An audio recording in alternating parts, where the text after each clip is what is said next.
साथियों, आज हम उस हकीकत पर बात करने आए हैं जो गांव गांव में जानी जाती है लेकिन कहीं नहीं जाती।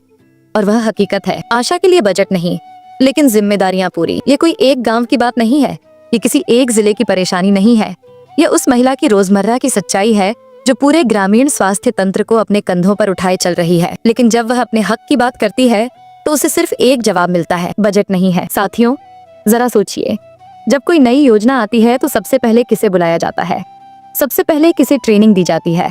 सबसे पहले किसके हाथ में रजिस्टर, मोबाइल और जिम्मेदारियों की लिस्ट थमा दी जाती है?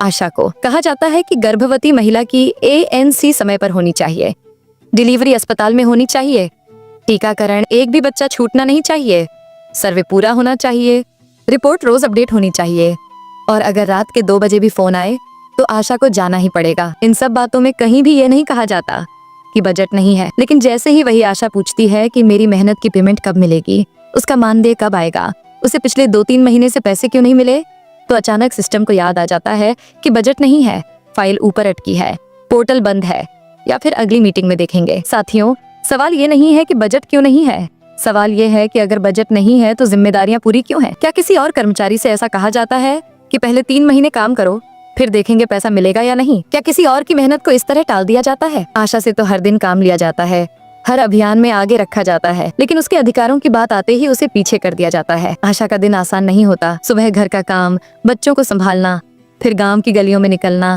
किसी गर्भवती महिला को समझाना, किसी को अस्पताल ले जाना, कहीं टीकाकरण की जानकारी देना, कहीं पोषण पर बात करना, कहीं सर्वे भरना, कहीं मीटिंग में बैठना। और यह सब सिर्फ दिन में नहीं होता, कई बार रात में, बारिश में, त्योहार के दिन, जब पूरा गांव सो रहा होता है तब भी आशा ड्यूटी पर होती है। लेकिन क्या कभी किसी ने आशा से पूछा कि तुम्हें समय पर पैसा मिल रहा है या नहीं? क्या कभी किसी ने पूछा कि तुम्हारे घर का खर्च कैसे चल रहा है? क्या उसके बच्चों की फीस इंतजार कर सकती है? क्या राशन वाला इंतजार कर सकता है? क्या बिजली का बिल, दवा, इलाज, बजट देखकर रुक जाते हैं? साथियों, आशा से कहा जाता है कि यह सेवा है, लेकिन सेवा का मतलब यह नहीं होता कि मेहनत का मोल न दिया जाए। सेवा का मतलब यह नहीं होता कि जिम्मेदारी तो पूरी ली जाए लेकिन सम्मान और सुरक्षा आदि भी न मिले। आज आशा की हालत यह है कि वह गांव के हर घर की चिंता करती है, लेकिन उसकी चिंता करने वाला कोई नहीं होता। जब कोई योजना सफल होती है, आंकड़े अच्छे आते हैं, तब मंचों से कहा जाता है कि सिस्टम मजबूत है, लेकिन उस मजबूती की नींव में खड़ी आशा का नाम कहीं नहीं लिया जाता। और जब वही आशा अपनी देरी से पेमेंट की बात करती है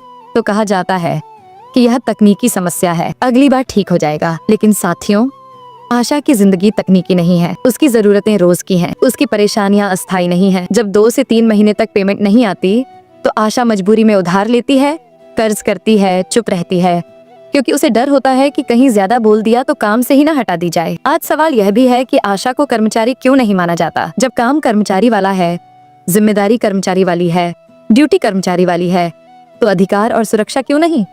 क्यों हर बार कहा जाता है कि यह मानदेय है, नौकरी नहीं है? क्या जिम्मेदारी मानदेय वाली है या पूरी व्यवस्था चलाने वाली? साथियों, अगर आशा एक दिन काम बंद कर दे तो सबसे पहले कौन परेशान होगा? गर्भवती महिला, नवजात बच्चा, बुजुर्ग, पूरा गांव। तो फिर जिस पर पूरा सिस्टम टिका हो उसी के लिए बजट नहीं है। क्या यह सही है? आज हम किसी पर आरोप नहीं लगा रहे, आज हम सिर्फ सवाल उठा रहे हैं। सवाल पूछना गलत नहीं है, सवाल पूछना जरूरी है, क्योंकि जब तक सवाल नहीं उठेंगे तब तक बजट नहीं है।